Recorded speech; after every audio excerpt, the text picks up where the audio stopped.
so that the officers know which rooms to go to first.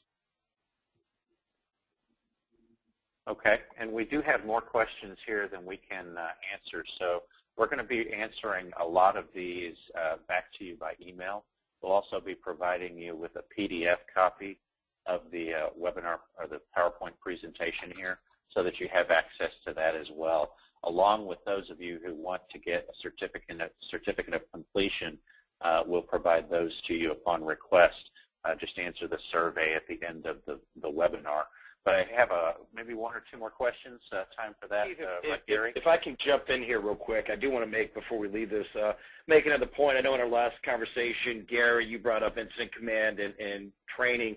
There's a lot of resources on this. 4 or 5 years ago, I'd taken the active shooter course through, Gary, is it FEMA's Emergency Management Institute or the Office of Infrastructure Protection that puts it's the Emergency Management Institute, and we can include a link to that, right. So that if they want, and with some of the courses that they could go to, and that way they'll be able to pick and choose. If we read what Homeland Security requires key personnel, you need to have IS 100, 200, 700, 800.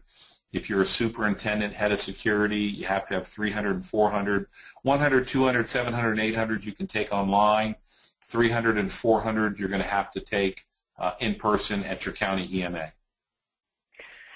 And again, these are pretty simple, straightforward videos. The active shooter one, I think, it's self-paced, but it's all 30 minutes. But it's very important. Well, at least I feel, in my opinion, it's important to go through these things because, as Gary and I have talked, offline here, in the past, for instance, with our